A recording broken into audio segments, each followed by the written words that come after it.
Señores, siendo las 13 horas, vamos a dar formal comienzo a nuestra reunión. Le damos el saludo de práctica a las banderas.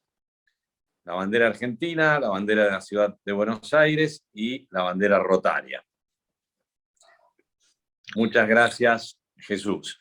Y ahora nuestro secretario en funciones, en reemplazo de nuestro secretario honorario, le damos la palabra para el informe de secretaría. Adelante, Sergio.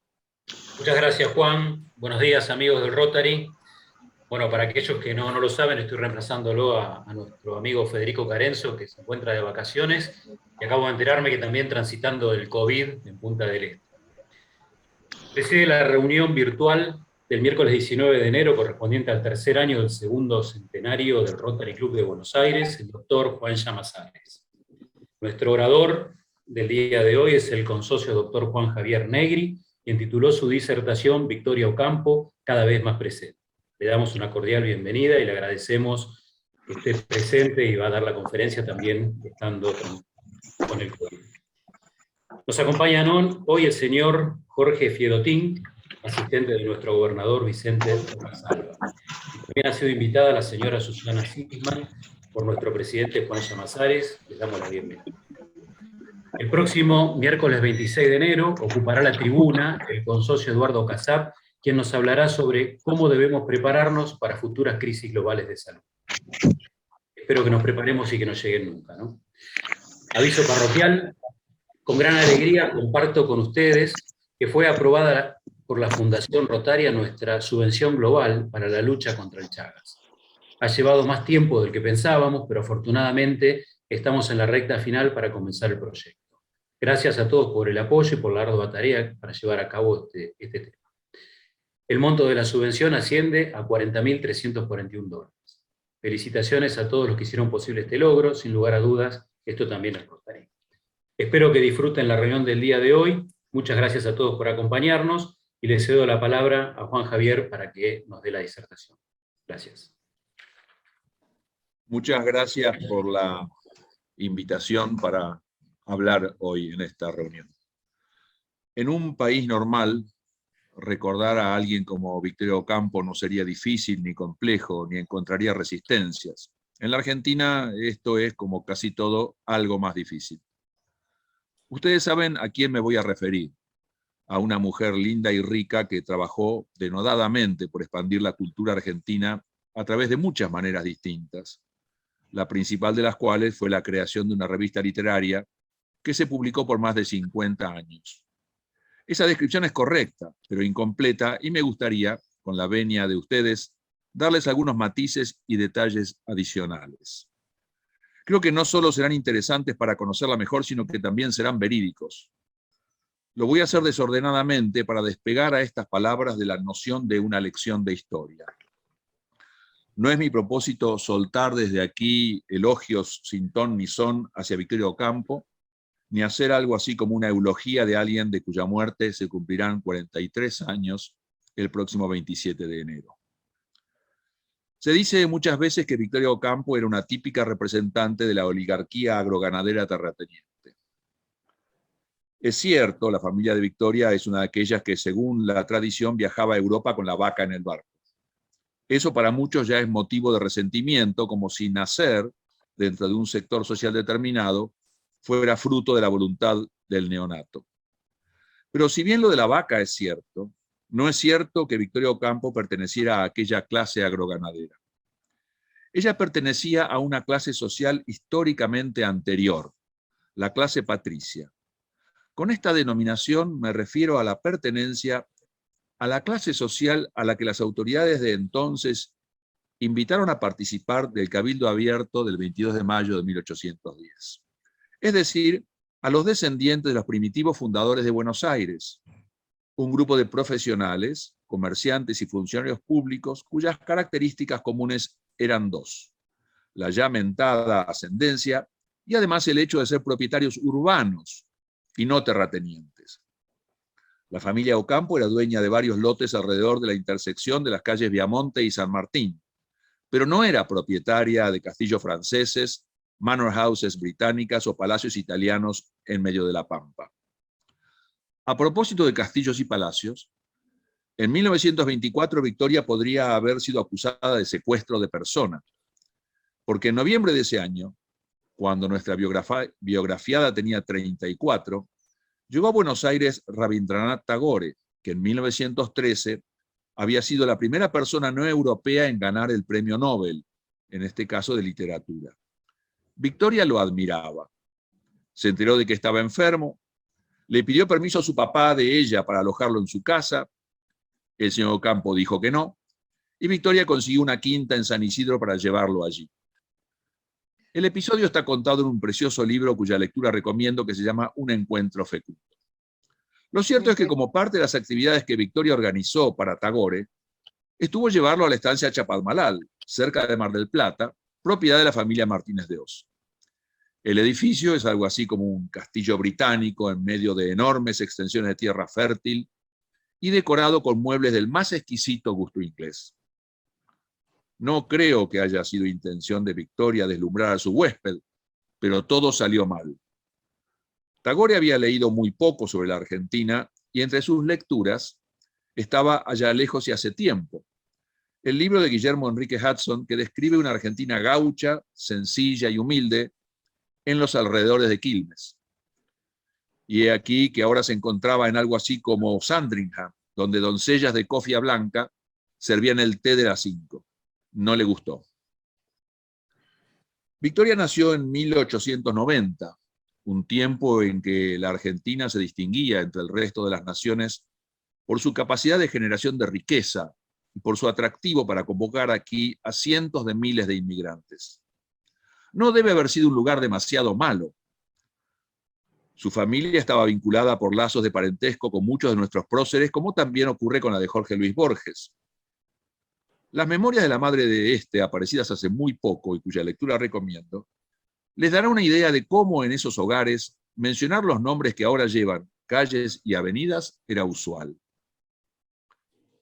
Pero no había esnobismo en ello, era un hecho de la vida. Al mismo tiempo, Victoria se enorgullecía de descender de una tal Águeda, hija ilegítima de Domingo Martínez de Irala, varias veces gobernador del Río de la Plata y del Paraguay, llegado de España en 1535. Victoria no fue al colegio, ni a la escuela, ni estuvo pupila. Fue educada en su casa, junto a sus hermanas, por institutrices inglesas y francesas y una profesora de piano alemana. Detengámonos un instante sobre esta cuestión. Victoria recitaba largos parlamentos de las tragedias de Racine de memoria y en francés. Conocía al dedillo la historia inglesa y tocaba pasablemente el piano, al mismo tiempo que sabía mucho de teoría musical. ¿Qué tipo de personas pudieron haber venido a la Argentina a dar estas lecciones de literatura, música e historia? Seguramente nuestros inmigrantes no fueron masas desarrapadas y esclavizadas, como una versión torcida de la historia nos quiere hacer creer. ¿Habrían venido las maestras que trajo Sarmiento a partir de 1869 si este hubiera sido un país de opresión? Por supuesto que vinieron también simples agricultores, campesinos sin tierra ni futuro en Europa, fogoneros y señaleros para el ferrocarril, y herreros como mi bisabuelo que llegó en 1866. La movilidad social ascendente que tuvo la Argentina en esos años fue simplemente prodigiosa. Y Victoria Ocampo, además de ser testigo de ella, era una mujer entusiasmada con las posibilidades de su propio país. Por eso trajo como invitados a varios intelectuales, para que dieran conferencias, clases magistrales, y lo que hoy llamaríamos seminarios, no solo en Buenos Aires, sino en el interior. Pierre de la Rochelle, por ejemplo, fue enviado por Victoria a dar clases y conferencias a Santiago del Estero y Tucumán.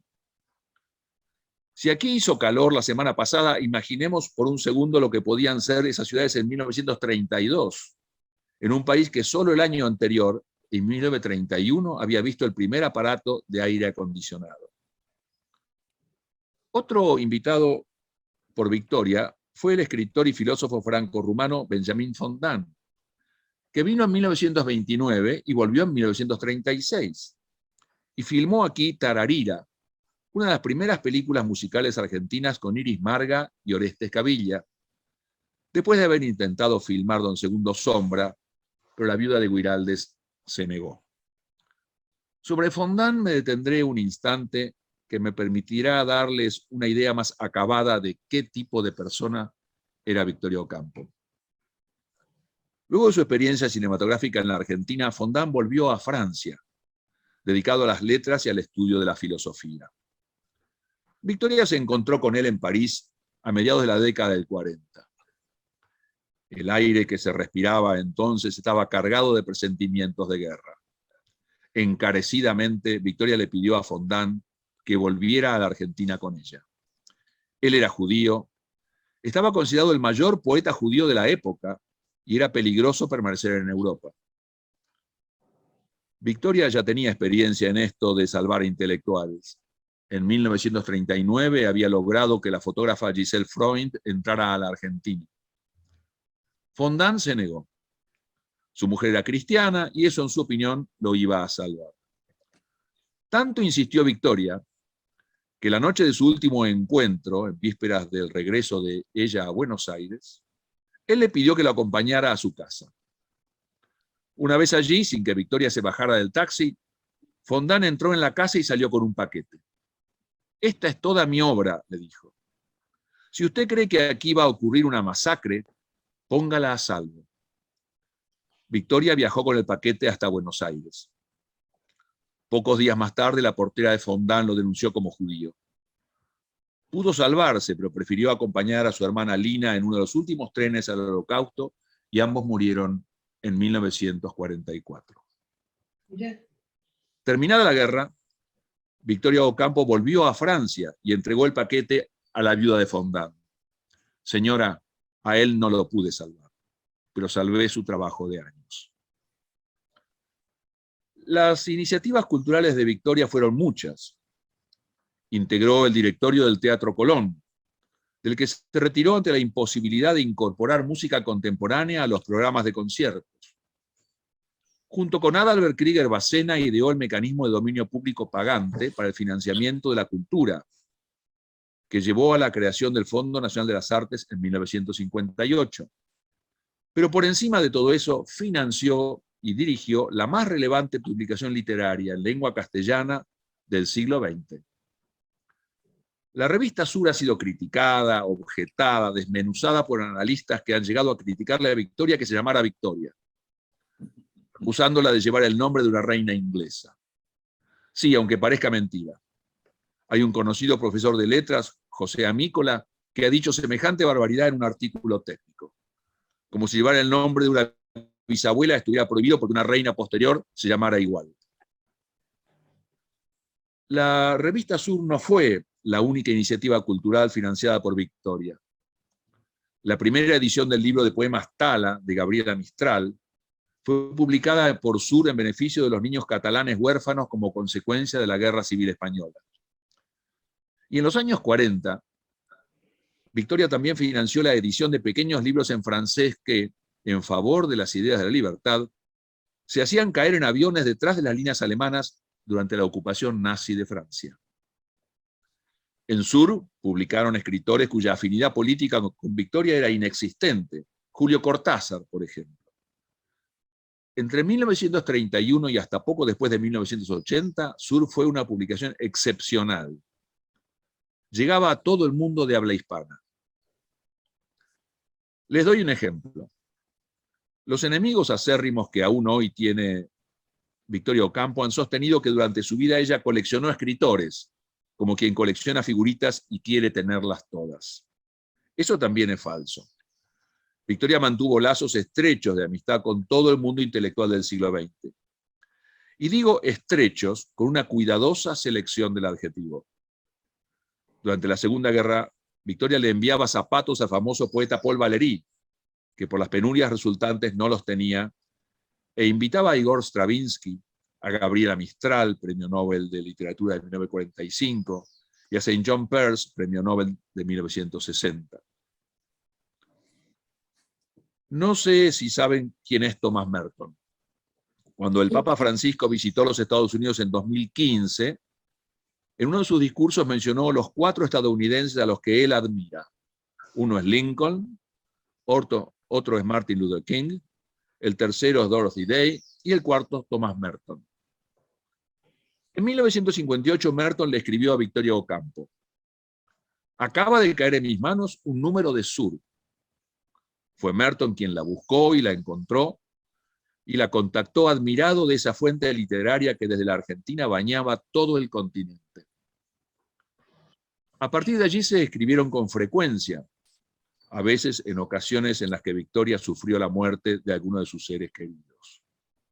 Esa correspondencia la hemos reunido en un libro que les recomiendo, Fragmentos de un regalo. Merton era un hombre joven, católico, que primero tomó los hábitos sacerdotales. Luego se hizo monje trapense, obligado al silencio. Finalmente se convirtió en ermitaño. Era además amigo de la generación Beat estadounidense.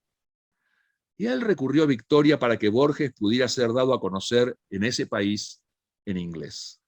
Gracias a la intervención de Victoria, Labyrinth fue publicado en los Estados Unidos en 1962, cuando Borges aún no había conocido la fama que lo rodeó después. Borges reconoció la generosidad de Victoria solo después de que ella hubiera muerto. En 1949 vino Albert Camus a la Argentina. Aquí fue censurado. No solo se prohibió una de sus obras de teatro, representada por Margarita Xirgu, sino que el gobierno de entonces quiso saber de antemano el contenido de sus conferencias. Obviamente Camus se negó y buscó y encontró refugio en la casa de Victoria. Eso permitió que la imagen de la Argentina como país de bárbaros quedara, de alguna manera, algo reducida. Victoria no fue una mujer de bronce ni nació para eso. Su autobiografía, y sobre todo su primer libro, un ensayo sobre la Divina Comedia de 1921, la muestran en su dimensión humana, carnal y afectiva. No fue remilgada, pero tampoco dio motivo de escándalo, excepto para quienes buscaban la paja en el ojo ajeno. Le tocó pelear batallas difíciles, como cuando debió salir en defensa del filósofo católico francés Jacques Maritain, acusado de comunista. En un gesto de exquisita ironía lo acompañó a disertar a la Sociedad Hebraica Argentina. Y estuvo también presa en 1953, sin acusación, juicio o condena. Victoria Ocampo debe ser motivo de orgullo para la Argentina. Al final de una larga vida, sus bienes eran pocos. Los 2 más importantes fueron donados para que se hicieran en ellos centros culturales abiertos a todos. Es mucho lo que queda por decir. Déjenme agregar nomás que en 1963 Victoria creó la Fundación Sur, a la que antes de morir legó todos sus derechos intelectuales. La editorial Sur, que ella creó en 1931, y por medio de la cual publicó todo tipo de libros de autores locales y extranjeros, y estos en magníficas traducciones, existe aún, propiedad de la Fundación. Tengo el gusto y el honor de ser acompañado en la gestión de ambas entidades por consocios de nuestro club, como Ubaldo Aguirre y Alfredo Corti. Pero no somos un grupo de locos enfrentando los molinos de viento del olvido, movidos por la melancolía. El año pasado se publicaron más libros por y sobre Victoria Ocampo, tanto por Sur como por terceros, que en muchos años anteriores sumados. Poco a poco está creciendo el interés en la Argentina por esta mujer excepcional, que generosa y libre, quiso para su país un destino de nación culta e ilustrada. Ojalá esta conversación mantenida con ustedes sirva para alimentar ese interés. Para cerrar, hago una referencia a nuestro club, solo con el propósito de que seamos conscientes de la importancia que el Rotary Club de Buenos Aires ha tenido en el desarrollo cultural argentino. En 1936, la revista Sur, dirigida por Victoria, se trabó en un fascinante debate con quienes escribían en la revista Criterio. Entre estos había varios socios de nuestro club: Atilio de Loromaini, que había fundado esa revista en 1928, y Gustavo Martínez Zubiría. Y la Fundación Sur, que como dije, fue creada por Victoria en 1963, fue presidida por largos años por Alberto Rodríguez Galán, socio y expresidente del club. Con esta brevísima semblanza, espero haber echado alguna semilla de interés por una figura única y, a mi juicio, excepcional.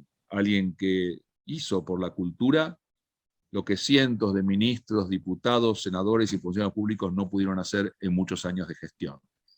Muchísimas gracias a todos. Bueno, muchas gracias. Realmente, Javier, doble mérito lo tuyo. Primero, porque ha sido una estupenda exposición, y segundo, porque creo que todos estamos al tanto de que está cursando el COVID. Así que muchísimas gracias por tu presencia y tus palabras. Abrimos entonces la posibilidad de algunas preguntas, si te parece bien. Sí, claro. Javier, te habla Scali, Juan José. Sí, sí. Se ha hablado mucho, se han hecho obras de teatros y lo demás, pero ¿no crees que Victoria necesitaría el gran film Victoria? Y esto que lo dijiste de una manera maravillosa, poética, me encantó, porque has hecho un resumen somero de todo lo que realmente es Victoria. ¿No te parece que debería ser llevado a la pantalla y que alguien de nosotros tiene que escribir, ayudar para esto, para que Victoria se perpetúe ahí? Ha habido varios intentos.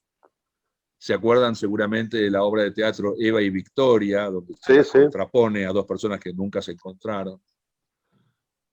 Yo no soy productor de cine. Se está haciendo una película sobre Fondán, porque la historia de Fondán es realmente fascinante. Su vínculo con el cine argentino de los años 20 y 30, y después ese episodio en el cual Victoria les salva, rescata su obra, es una cosa de una, no sé, a mí me conmueve, ¿no? Me parece una cosa realmente conmovedora. Ha habido alguna película también sobre el encuentro de Victoria con Tagore, pero ustedes saben que el cine nacional muchas veces no tiene el eco que merece. Yo creo que en otro país quizá una película sobre un personaje semejante, como fue Out of Africa, vinculada con una escritora que vivía en Kenia, se podría hacer algo por el estilo con igual o mayor atractivo. Gracias. Javier, fue la primera mujer incorporada a la Academia de Letras, ¿no?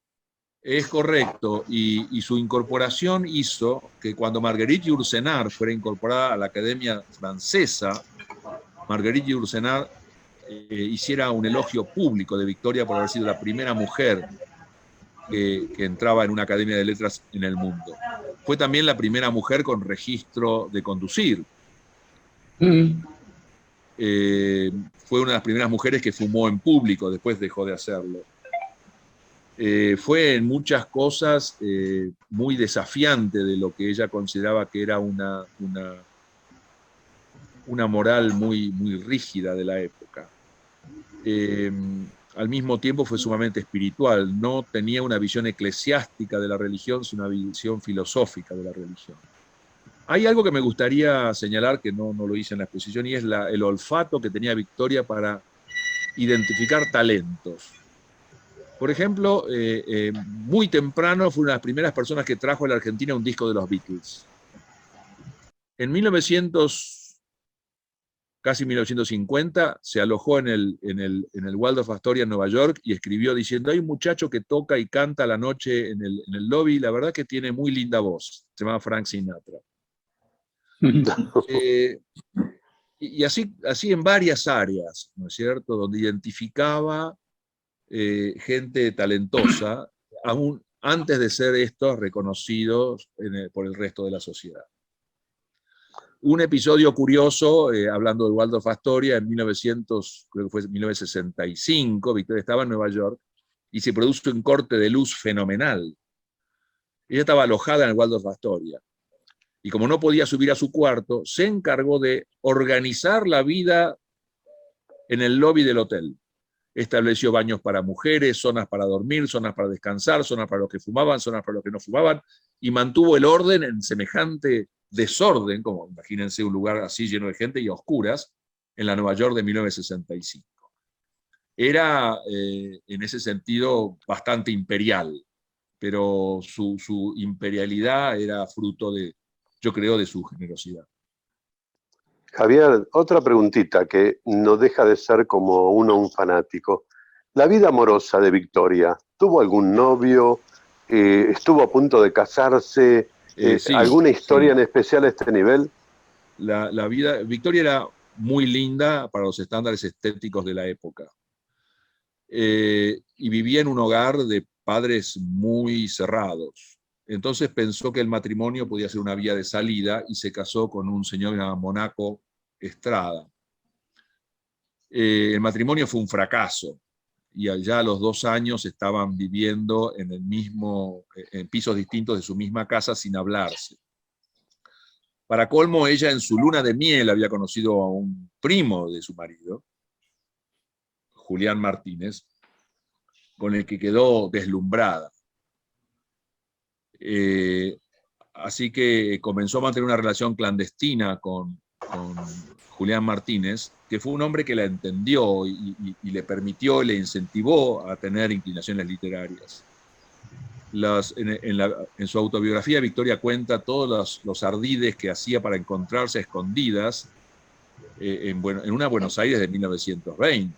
No era tan fácil, había poca gente con automóvil, ella tenía que entrar en una florería, salía por la puerta trasera donde había otro auto esperándola y ahí iba a encontrarse con su novio. Fueron años, y tenía ella una niñera que había sido su niñera cuando era niña y ahora una especie de persona de servicio, que no tuvo mejor idea que mandarle una carta al marido diciéndole que Victoria lo engañaba con otro hombre. Se separó de Monaco Estrada y vivió varios romances. Uno con Jacques Lacan, por ejemplo, el psicólogo o psiquiatra francés. Otro con Pierre Dru-Larochelle. El mes que viene sale un libro sobre esto, que fue su gran amor. Y esto es interesante porque a pesar del gran amor, o de la atracción física entre ambos, pensaban absolutamente distinto. Él era colaboracionista y ella todo lo contrario. Ella tiraba panfletos contra los alemanes pagados por ella atrás de las líneas alemanas. Y él era colaboracionista y funcionario del régimen de Vichy. Dirigía una revista literaria auspiciada por el régimen de Vichy en Francia. Después tuvo varios otros novios. No fue una mujer de bronce, lo que quise decir, ¿no es cierto? Es decir, ella reconocía que sus amores eran legítimos. Al mismo tiempo de una profunda espiritualidad, pero reconocía también el impulso que le generaban sus amoríos o cuando le gustaba un hombre, ¿no? Javier, Gustavo, escúchame, contale porque creo que lo sabés, cuando escribe por primera vez, cuando la primera vez que lo ve a Martínez en el teatro al lado de su marido. Es lindísima esa frase, sí. Esa historia es lindísima. No la sé de memoria, pero Victoria dice que quedó como paralizada y ella sentía que se le movía el labio inferior y no podía impedirlo, porque quedó como encandilada con este hombre que parece que era muy pintón.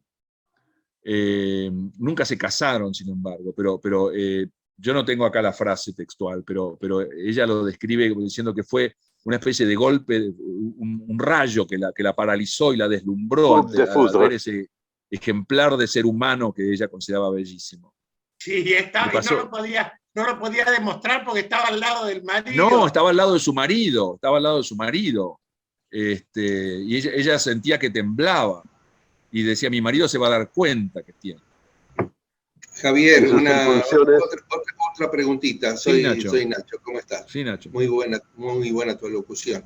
Recuerdo que hace un par de años vos publicaste en Carta de Lectores, que lo haces asiduamente y muy bien, cuando mencionaste a Victoria Ocampo, que se conmemoraba un aniversario del comienzo del juicio en Nuremberg, y claro. Ella asistió y ella fue una de las 2 argentinas que estuvieron presentes en el comienzo del juicio. ¿Puedes contarnos algo más? Sí, yo no sé quién es la otra argentina, siempre pensé que Victoria había sido la única. Victoria fue invitada por el Consejo... está en tu carta de lectores, la segunda persona, ¿eh? Está en tu carta. Me llama la atención. Bueno, Sea como fuere, Victoria fue invitada por el Consejo Británico a viajar a Europa en el 45, apenas terminada la guerra, y describe una Europa devastada. Y estando en Londres, la invitan a ir a Nuremberg a ver alguna de las audiencias del juicio.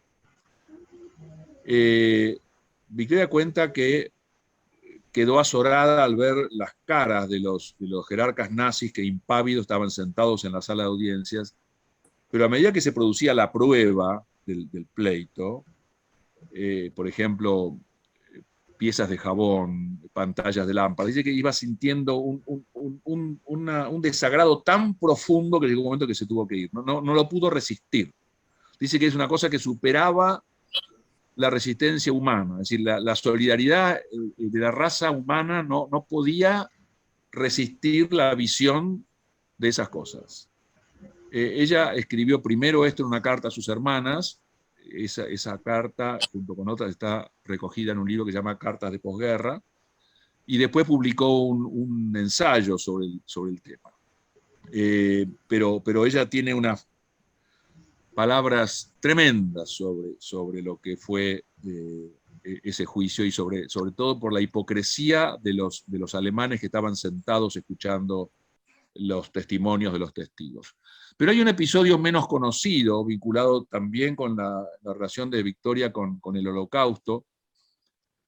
En 1958, el Mossad vino en una misión secreta a la Argentina y se lo llevó a Eichmann, que estaba viviendo con un nombre falso en el país, y lo sometió a juicio en Jerusalén. Ricardo Clement. Por supuesto que hubo un montón de quejas acerca de que había habido una violación de la soberanía argentina por parte de una potencia extranjera.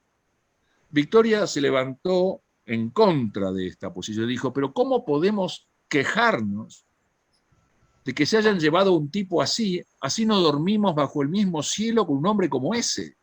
Nos han hecho un favor. Por supuesto, se puso en contra una cantidad enorme de gente porque estaba, digamos, atacando la soberanía. Pero la reacción de ella fue, yo no podría haber dormido bajo el mismo cielo que ese hombre, menos mal que se lo llevaron.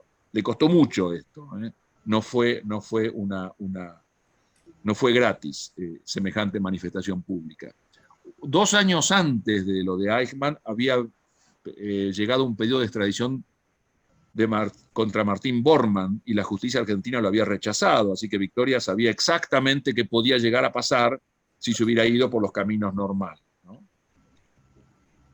Te hago una pregunta, Sí. Victoria y el Teatro Colón, ¿cuál es su injerencia a ese nivel? Porque ella se dedicó mucho a las letras, era una aceptable música, pero en el Colón, ¿qué pasó ahí? Si vos lees, por ejemplo, el primer tomo de sus testimonios, que son 10 tomos, vas a encontrar varios ensayos sobre música, sobre todo sobre Debussy y Ravel. Victoria además era amiga personal de Stravinsky, y en 2 ocasiones por lo menos actuó en el escenario como recitante en Fedra o en Perséphone, creo que Perséphone, perdón. Así que tenía más conocimientos de música que los habituales, es decir, era capaz de escribir sobre teoría musical. Y fue nombrada en el Colón, en una época que el Colón tenía un directorio. No sé qué opinará Luis sobre si el Colón es más manejable con un directorio o sin un directorio, pero lo cierto es que Victoria no aguantó mucho tiempo allí porque ella quería, obviamente, que hubiera un repertorio algo más moderno, y en los años 40 esto era muy difícil. Ella era amiga de muchos músicos argentinos contemporáneos, como Juan José Castro, etc. Bueno, obviamente Stravinsky, con lo cual sus gustos musicales eran de avanzada. Gracias. Juan Javier, ¿cuál es la relación de Silvio? ¿Cuál es la relación de Victoria Ocampo con Mar del Plata? Bueno, Victoria tenía anécdotas. Tenía 2 casas, en la de San Isidro, que había sido la casa que sus tías le legaron, y después Villa Victoria en Mar del Plata, una casa prefabricada traída de Inglaterra y construida de madera, construida relativamente cerca de Playa Grande, en lo que se llama la Loma del Divino Rostro. Al lado Años más tarde, bastantes años más tarde, su hermana Silvina y Bioy Casares compraron un lote con una casa también muy linda, pero esta ya casa de ladrillos y mampostería. Victoria amaba Mar del Plata y en Mar del Plata escribió varios de sus libros más trascendentes. Victoria tiene una biografía sobre Lawrence de Arabia. El hermano de Lawrence de Arabia dijo que la única persona que había podido llegar a entender a Lawrence de Arabia había sido Victoria Ocampo, que escribía desde Mar del Plata, República Argentina, sin acceso a archivos en Inglaterra. Victoria tenía bueno, todavía está, un precioso jardín con muchísimas flores, recibía mucha gente, muchos amigos, era una casa bastante abierta. Yo no tengo muchas anécdotas de la vida en Mar del Plata, pero no iba a Playa Grande, iba bastante más lejos, a Punta Mogotes, tenía un auto y manejaba ella y llegaba hasta Punta Mogotes, a playas que en esa época casi no tenían gente. No sé si satisfice tu curiosidad. Sí, por supuesto. Pero simplemente había habido una vida en Mar del Plata. Sí, claro, sí, claro. Estuviste genial, Juan Javier. Ni se te ocurra pensar otra cosa. Fue excepcional. Fue una especie de pastichería para el alma esto, ¿viste? Realmente muy bueno. Uno conoce bastante de ella, pero siempre que te lo cuenten como lo contaste vos y con como si fuera un juicio de un abogado que lo hace todo en línea, perfecto. Ahí demostraste tu calidad de abogado también. Victoria hacía cosas insólitas. Por ejemplo, tenía una ama de llaves o cocinera o mucama, persona de servicio en Villa Ocampo, cuyo hijo se puso a estudiar y Victoria le pagó los estudios y el chico se recibió de ingeniero. Y en una de las tantos almuerzos o comidas, el chico estaba invitado, sentado a la mesa, y su mamá servía a la mesa. Y alguien dice, pero perdón, Victoria, este chico no es, sí, es él. Si no tenía ningún prejuicio social, ¿no? Era en ese sentido sumamente amplia y de una generosidad extraordinaria. Hay un caso, Ezequiel Martínez Estrada, que no tiene nada que ver con el marido de Victoria, era un escritor de Bahía Blanca, y se pescó una enfermedad dermatológica terrible. Victoria se entera y le ordena que se venga a Buenos Aires. Ella lo llama al doctor Kaminsky, que era un dermatólogo conocido en la época, le hace un cuartito en la dirección de la revista Sur, en Viamonte y San Martín, lo aloja a Martínez Estrada allí, se ocupa de él y le manda el médico y Kaminsky lo cura a Martínez Estrada. Y un día van los amigos de Martínez Estrada a ver cómo este hombre está ya prácticamente listo para volverse a Bahía Blanca, y Martínez Estrada dice, ¿saben lo que más me impresionó? Que cuando yo estaba con la cara llena de llagas y muy mal estado, ella vino y me besó.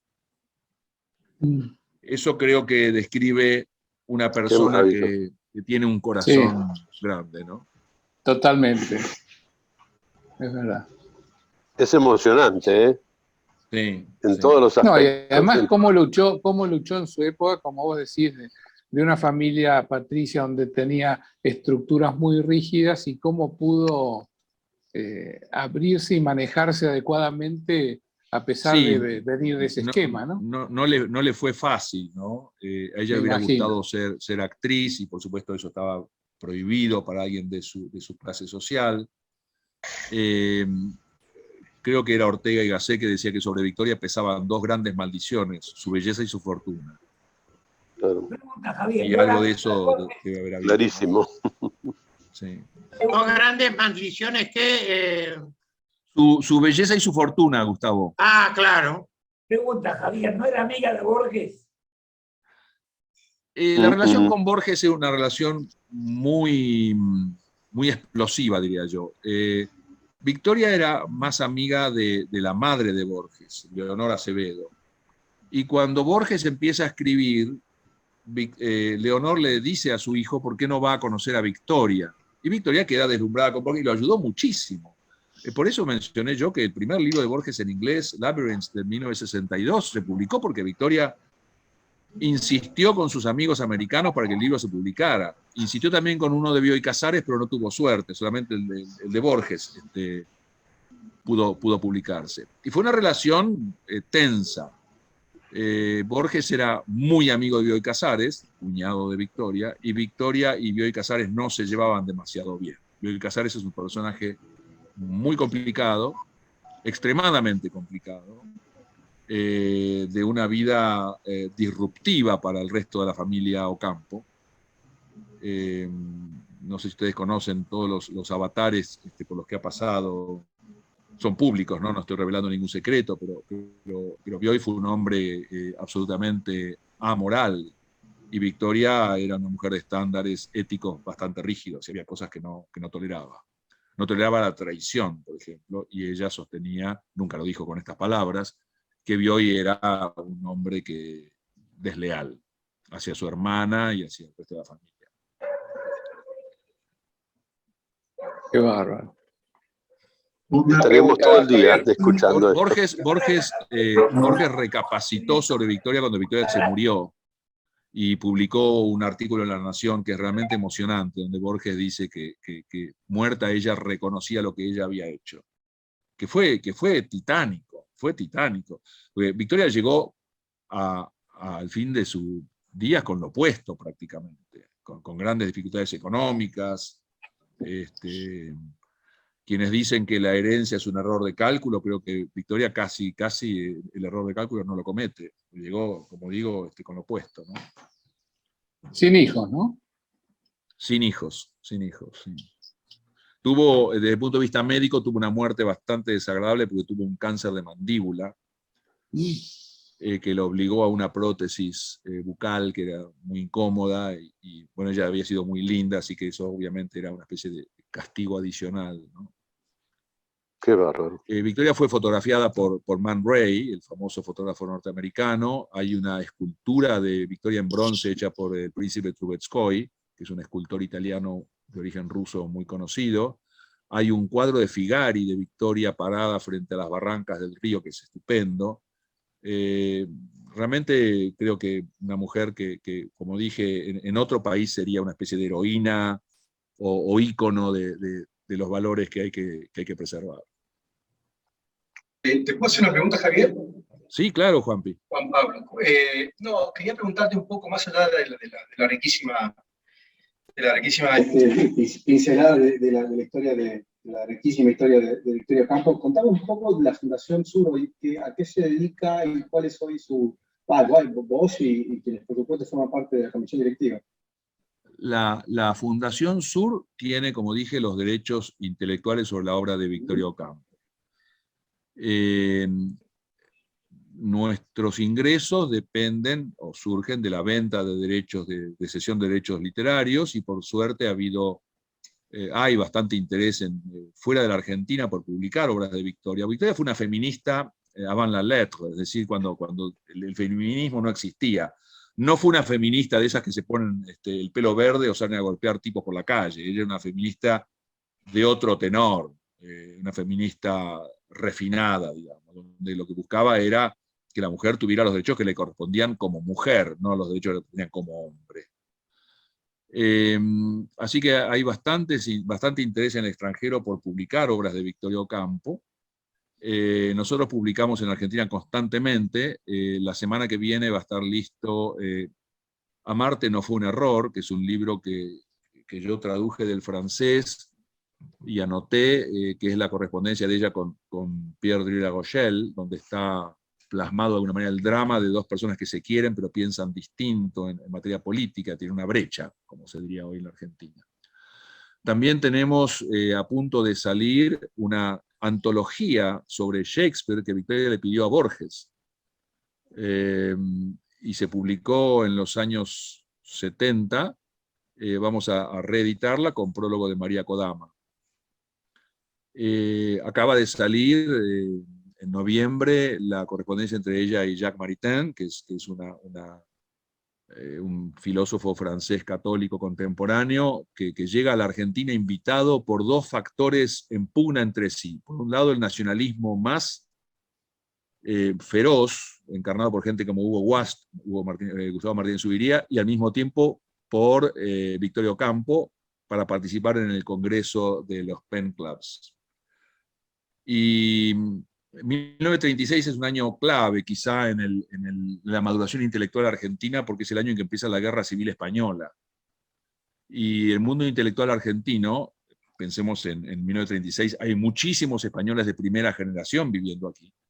En 1936 la sociedad se fractura con respecto al papel que tiene el alzamiento de Franco frente a la República Española.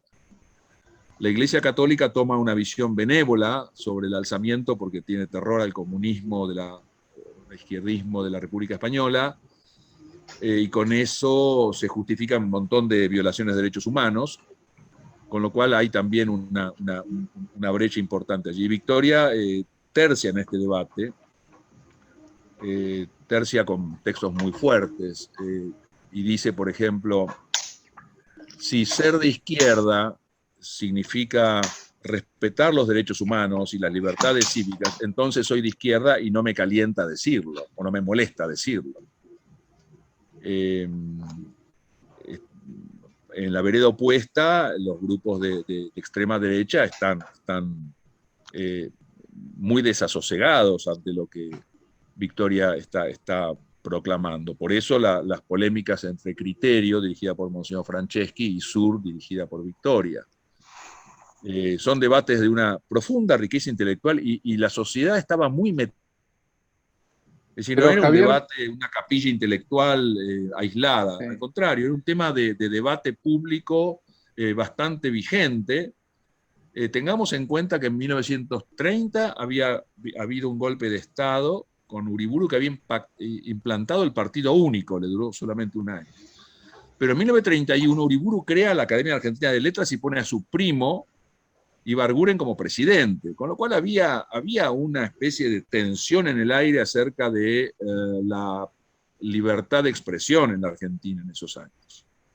Estos temas no han sido demasiado analizados, pero son muy interesantes. El debate de los años 30 en la Argentina es un debate que merece ser revisado porque creo que ahí están las semillas de muchas cuestiones que todavía hoy nos afectan. Sí. Perdón, Javier, yo tal vez te agregaría que en el 36 no solo fue la Revolución Española, sino ya el impacto del surgimiento del fascismo primero y del nazismo después, el nacionalsocialismo, ¿no? Claro. Victoria fue invitada por Mussolini a Roma, y Victoria quedó espantada porque Mussolini tenía una visión de la mujer italiana como únicamente una fábrica de hijos para darlos a la patria. Y que era exactamente lo contrario de lo que pensaba Victoria, obviamente, que pensaba que la mujer tenía derecho a tener expresión propia y no ser una máquina reproductora. Así que su reunión con Mussolini tuvo cierta tensión en el aire. Hay un episodio muy gracioso también, si me permiten un poco más de tiempo. Había un filósofo en los años 20 y 30, un alemán, Hermann von Keyserling, que era un duque báltico, un tipo muy grandote, muy grande, lleno de títulos, casado con la nieta de Bismarck, y que escribía sobre filosofía, y Victoria queda encandilada con él y lo invita a venir a la Argentina, pero antes de venir a la Argentina quiere tener con él un encuentro en París. Y Victoria se equivoca y en lugar de citarlo en una confitería, lo cita en un hotel. Y el báltico piensa que la cita en un hotel tiene una connotación, un alto grado de erotismo implícito. Así que apenas Victoria llega al hotel, se encuentra con este señor enfundado en capa, un tipo gigantescamente grande. El tipo avanza y se liga un sopapo de aquellos que lo frena de golpe, y a partir de allí él escribe unas memorias y sobre Victoria dice cosas espantosas. Porque obviamente no esperaba encontrarse esa resistencia por parte de una mujer y además sudamericana. Hay otro episodio de este tipo cuando Victoria aloja a Tagore en esta quinta Mira al Río, en San Isidro. Tagore no ha venido solo, Tagore ha venido con su secretario. Victoria tiene 30 y tantos años y el secretario también, y Tagore tiene 70.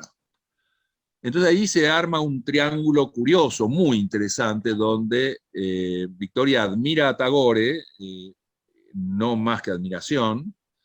Tagore admira a Victoria y quizá con un poco más que admiración, y el secretario muere por Victoria. Entonces, todos los días Victoria iba al centro de Buenos Aires a comprar libros para Tagore, etc. Y en un viaje de vuelta, el secretario, que se llama bueno, ahora me voy a acordar el nombre, le agarra la mano a Victoria y posa la mano de Victoria en la humanidad de este señor que, como bien dice Victoria en su texto, daba señales de vida. Y el sopapo que recibe este hombre, Victoria manejaba, creo que casi se matan, ¿no? Pero también es muy interesante. Victoria hace su propio análisis de este tipo de situaciones. Es un análisis, yo diría, despegado de sentimentalismo, muy objetivo de la relación entre hombre y mujer, y cómo ciertos hombres veían a la mujer como un mero objeto de satisfacción. Es muy interesante porque está diciendo esto en 1930, 1940, donde esto era totalmente... Son casi 100 años atrás. Qué bárbaro. Fantástico Sí. todo. Javier, Personaje Juan Carlos. polifacético. Hola, ¿Cómo fue, última, no sé si será la última, anteúltima pregunta, ¿cómo era la relación o qué tipo de relación tenía Victoria con Stravinsky? Porque se había hablado mucho en la época. Yo no sé, sé que se admiraba. Victoria tuvo la suerte de ir a la premier de la Consagración de la Primavera, que terminó en un escándalo porque era música inusual para la época. Victoria quedó fascinada, pero en el teatro la gente se tiraba con cosas. Y como Victoria cuando algo le gustaba no cejaba hasta tener contacto directo con esa cosa que le gustaba, lo conoció a Stravinsky y mantuvo mucha relación con él. Fue recitante, como dije yo, de Perséphone y demás. Victoria, cuando se proponía conocer a alguien, lo conseguía. Victoria tomó el té con la que ahora es la reina Isabel de Inglaterra. Victoria conocía al director de la revista Time, que en su momento era un personaje sumamente importante en los años 40. Tuvo contacto con quien ella quisiera. Y nunca para pedir favores personales. Siempre fue para fomentar, para pedir artículos para publicar en la Argentina, para difundir la cultura extranjera. Y ahí es donde Victoria entra en colisión con lo que se llama el pensamiento nacional y popular. Si me permiten un poco de filosofía, yo creo que Victoria cree que la cultura de un pueblo es como una esponja, donde uno puede absorber y absorber y absorber, y la esponja siempre se sigue llenando de agua, y eso enriquece, le da peso específico a la esponja. El pensamiento nacional y popular en este tipo de temas parece decir que si entra algo, otra cosa tiene que salir, y generalmente cuando entran ideas extranjeras salen ideas argentinas, lo cual es un disparate a mi modo de ver. Victoria tiene debates tremendos con Jauretche, por ejemplo, donde precisamente se habla de esto.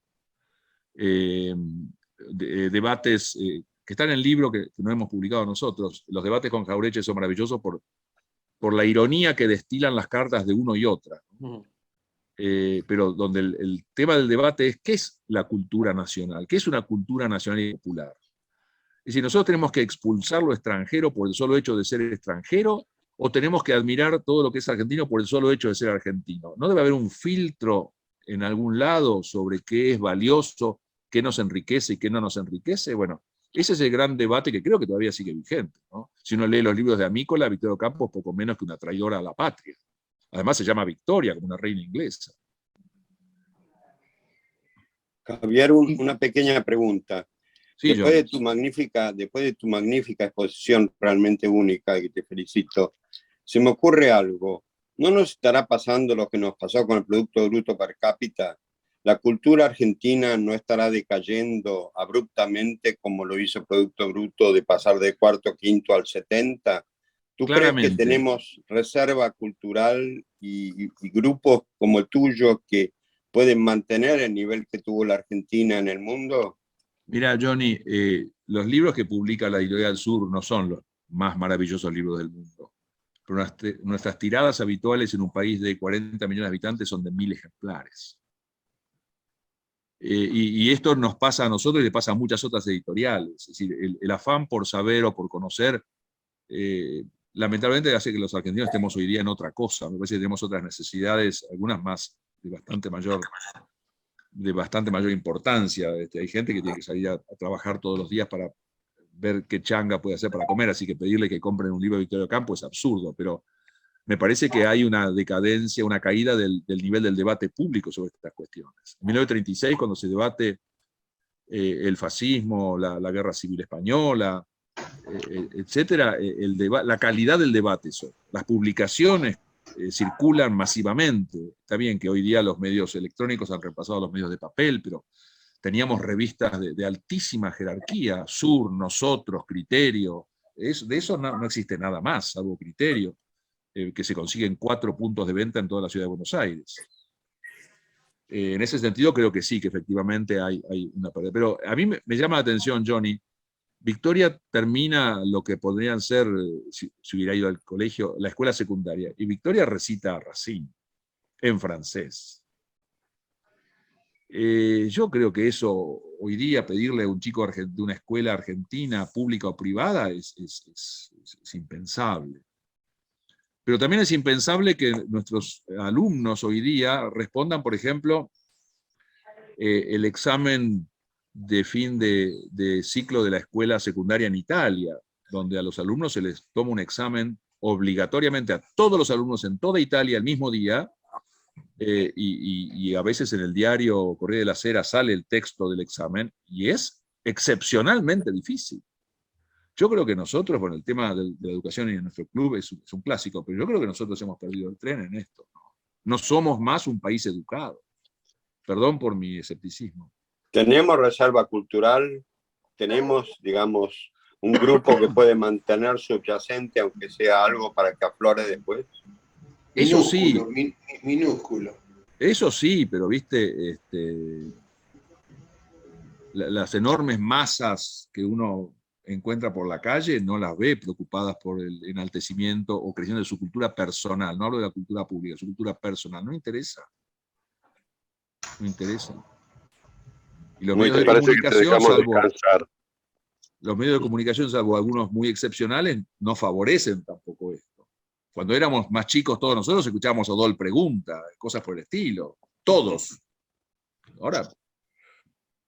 Lo ganó un médico una vez. Sí, contestando sobre el significado de las calles. El nombre de las calles. Y un abogado también sobre Napoleón.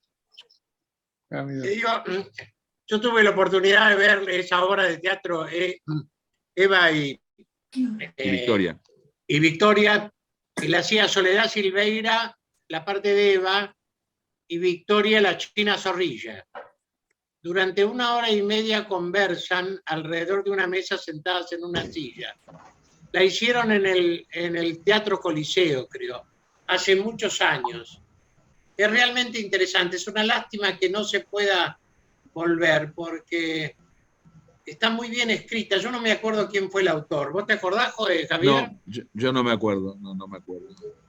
Pero sí que fue un éxito tengo en la memoria que salí muy satisfecho del teatro del diálogo entre las dos, que creo que al final dice, las dos somos muy parecidas, ¿por qué no hicimos lo mismo? Una cosa así. Yo no lo he podido comprobar, pero me han dicho que hay una carta de Victoria a Eva Perón cuando ella sanciona el voto femenino, donde le dice, sé que usted lo hace con intenciones puramente demagógicas, pero lo que ha hecho está bien. Pero no pongo la mano en el fuego porque esto sea cierto. No he encontrado esa carta. Igual no tenía pelos en la lengua. Ah, no, claro que no. No, de ninguna manera. Perdón, recuerdo, no estoy seguro si fue año 67, 68, asistí a una conferencia de ella en la Sociedad Hebraica Argentina y se refirió a un número de la revista Sur, que habrá sido cerca del año 60, que fue un número especialmente dedicado al Estado de Israel. Claro que lo mencionó porque estaba en un ámbito judío en la Sociedad Hebraica Argentina. Sí, pero sacar un libro, sacar un número de una revista dedicada a un tema como el Estado de Israel en esa época no era fácil. Sí, pero era de la primera página a la última. Sí, era todo. Sí, es un número dedicado todo al Estado de Israel. Creo que fue la primera publicación de ese tipo en la Argentina. Porque además no solamente se hablaba de la parte histórica, sino además de la literatura israelí contemporánea, que es un tema absolutamente desconocido para la opinión pública de ese momento. Recuerdo que entre el público asistente, creo que el más joven, aparte de mi persona, podía ser perfectamente mi padre, el más joven, o sea que era gente mayor, así que el único chico que asistió, yo en ese momento tendría 25 años tenía. Claro. Qué bárbaro. Hay un episodio, hay un conocido mío que se llama Manuel del Carril, cuyo sobrino de Bonifacio del Carril. Bonifacio del Carril era embajador en los Estados Unidos. Manuel del Carril va a visitar a su tío, y el tío le dice que tiene un concierto en el Metropolitan Opera House, o en alguna casa de conciertos, Carnegie Hall, o donde fuere, esa noche, y si el chico quiere ir con él. Y el chico va. Y en el teatro está Victoria Ocampo, y entonces Bonifacio del Carril le presenta a Victoria a este chico. Y Victoria dice, al lado mío hay un lugar libre, vení, sentate vos conmigo. Al chico, no a Bonifacio del Carril. Y el chico me ha contado que Victoria le presentó a los músicos más destacados de la época, uno al lado del otro, que estaban todos sentados en primera fila cerca o rodeando la Victoria, para sorpresa de Bonifacio del Carril. Es decir, Victoria me parece que creía en la necesidad de que la gente joven se acercara a este tipo de fuentes. Sí, sí. Era una docente también al mismo tiempo. Qué bárbaro. Un personaje muy especial. Me hace acordar cuando la acompañé a Marita Fortabat a New York por un problema que me lo presentó a David Rockefeller y a Kissinger, con el cual tuve una charla que no me lo olvido más. Yo creo que es el tipo más inteligente que conocí en mi vida, ¿no? Pero como vos decís, bueno, esas oportunidades que uno tiene de conocer gente célebre, evidentemente se le dieron a este muchacho del Carril, ¿no? Claro. Creo que hay que liberarlo a Javier para que pueda reposar. Excelencia, Sí, lo tuyo, sí. Javi. Johnny, pido disculpas, pero estoy con un poco de fiebre, sí. y la verdad que tuve una muy mala noche. Les agradezco infinitamente la generosidad de los comentarios que han puesto. Nosotros a vos. No, total, brillante claro. exposición, Escuchame, Javier. Juan Gracias. Javier, Fue un placer al alma escucharte. Si cada vez que tenés fiebre das unas charlas tan interesantes, te vamos a dar algo para que las tengas siempre. Más a menudo. Te felicito, ¿eh? Cuánta maldad, cuánta maldad. Gracias, Tomás, chicos. Gracias, colegas y amigos. Tomás zinc y vitamina C, Javier. Estoy en eso. Muchísimas gracias, Javier. Felicitaciones. Gracias, Juan. Así es. Y una pronta un abrazo. y satisfactoria Gracias, Alejandro. recuperación.